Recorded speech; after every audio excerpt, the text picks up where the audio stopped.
겉으론 아이들을 위하는 척하지만 사실은 어른들을 울리는 것에 훨씬 더 진심인 픽사가 인사이드 아웃으로 흥행 가도를 달리고 있습니다. 한국에선 개봉 8일차에 235만 관객을 모았고 전 세계에서는 벌써 2억 9천만 달러를 벌어들이며 2억 달러의 제작비를 가뿐하게 회수했죠. 픽사는 최근 5년 동안 심각한 흥행 부진에 빠져 있었습니다.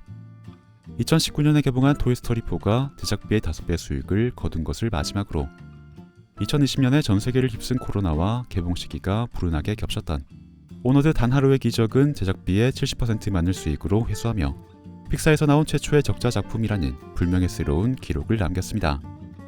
그리고 이 최초의 기록을 시작으로 지겨울 정도로 길어진 팬데믹과 함께 이후의 장편인 루카와 소울, 메이의 새빨간 비밀은 극장 개봉도 본격적으로 해보지 못한 채로 디즈니 플러스 공개가 결정됩니다. 그래서 공식적인 기록은 남아있지가 않지만 당연히 적자를 기록했을 것으로 추측이 되고 있죠. 이렇게 암울한 상황이 계속되자 픽사는 버즈라이트 이어라는 비장의 카드를 꺼내드는데 일단 나오기만 하면 반드시 성공할 것으로 기대됐던 픽사의 개국 공신 버즈의 솔로 무비 역시도 2억 달러의 제작비를 들여서 겨우 2억 2천만 달러의 수익을 내는 최악의 성적표를 받아들고 맙니다. 버즈라는 치트키를 쓰고도 손익분기점조차 달성하지 못한 이런 상황은 픽사에겐 거의 재난에 가까운 사건이었을 겁니다.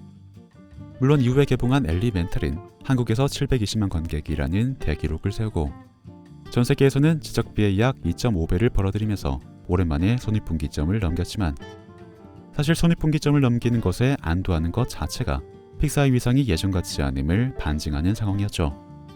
거기다 픽사의 CCO직을 맡게 된 피트 닥터 감독이 앞으로는 후속작 위주로 제작해서 신작 개봉의 리스크를 줄일 것이라는 계획까지 발표했으니 지금의 픽사 상황이 얼마나 어려운지는 너무나 명확하게 짐작이 되었습니다.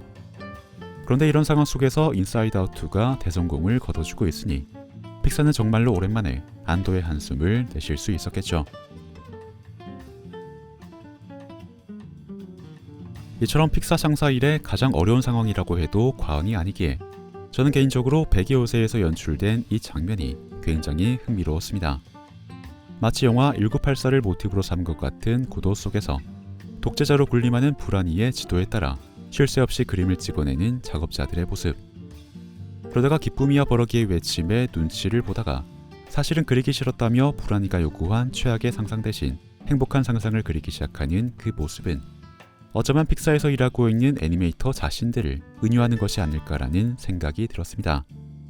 물론 내부 사정은 알 수가 없으니 독재자가 누구인지 본인들이 그리기 싫었지만 억지로 그렸던 그림이 무엇인지는 정확히 알 수 없지만 픽사의 존립 자체가 위협받고 있는 상황 속에서 하필이면 애니메이션 스튜디오처럼 꾸며진 백의 요새가 나오고 그 안에서 파업을 선포한 애니메이터가 내가 그리고 싶은 걸 그리겠다고 말하는 장면은 아무런 맥락 없이 그냥 그려지지만은 않았을 거라는 상상을 하도록 만듭니다.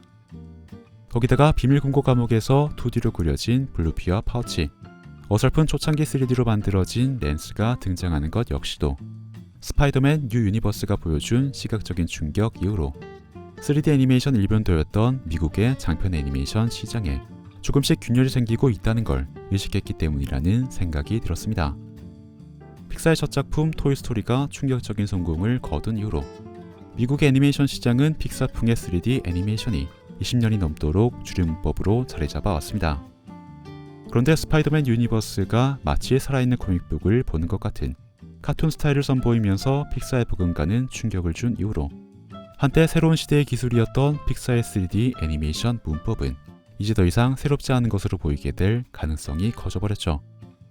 그래서 픽사는 비밀금고 장면에서 보란듯이 클래식 2D와 어설픈 3D를 한컷에 섞어내면서 우리도 맘만 먹으면 얼마든지 새로운 걸 할 수 있다는 걸 보여주고 싶었던 걸지도 모르겠습니다. 어쨌든 인사이드 아웃2에는 이렇게 작품 자체에 대한 고민뿐만이 아니라 현재의 불안한 시장 상황을 둘러싼 픽사의 고민이 이래저래 많이 묻어나 있는 것 같습니다. 하지만 앞서 말씀드린 것처럼 인사이드 아웃2는 이런 어려운 상황을 타개할 만한 성적을 내주고 있습니다.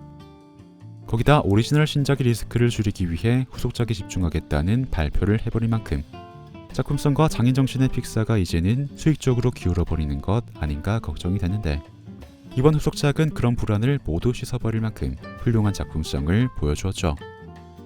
모든 감정이 똑같이 소중하다는 걸 보여줬었던 1편에 이어 이번 2편은 내가 가진 모든 모습들도 똑같이 소중하다는 걸 보여줍니다. 그 모습이 아름답든 남들에게 보여줄 수 없을 만큼 부끄럽든 간에 말이죠. 기쁨이 그룹은 긍정적인 기억과 생각만을 본부에 남겨서 라일리의 자아를 한없이 아름답게만 만들어내려고 했지만 결국에는 지금까지 폐기시켜 왔었던 부정적인 기억 구슬더미들이 모두 합쳐지고 나서야 라일리의 자아가 더 단단하게 만들어지는 과정이 그려졌습니다. 그리고 기쁨이는 불안이의 폭주를 보면서 다시 한번 자신이 저질렀었던 실수에 대한 거울 치료를 당하며 라일리의 감정으로서 자신이 할 역할은 라일리를 조종하는 것이 아니라 라일리가 올바른 선택을 해나갈 수 있도록 도움을 주는 것임을 마침내 깨닫게 되죠. 다시 말해 어른이 된다는 건 순간의 감정에 휘둘려서 불안정한 행동을 하는 게 아니라 신념을 바탕으로 쌓아올린 자아를 통해서 일관된 행동을 해나가는 것임을 작품은 라일리와 감정들의 이야기를 통해서 은유하고 있는 것입니다. 거기다 세상은 발전하는데 개인의 미래는 점점 더 불투명해지는 이 시대의 경쟁 속에서 살아남기 위해 스스로를 불안의 늪에 빠뜨리고 있는 지금 우리들의 모습을 인사이드 아웃2가 그대로 반영해주고 있기 때문에 오히려 1편보다도 2편을 보면서 더 마음이 아팠다는 후기들이 그렇게 많이 나오고 있는 것일 겁니다.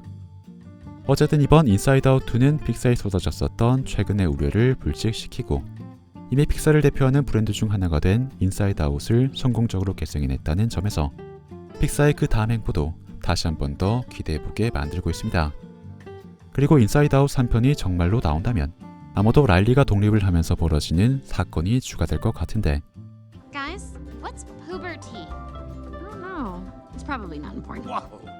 2편의 주제가 된 사춘기가 1편에서 이미 언급이 되었듯 3편의 예상 주제인 독립도 2편의 막바지에서 잠깐 언급이 되었으니 설레는 마음으로 3편 소식을 기다려봐도 좋을 것 같습니다.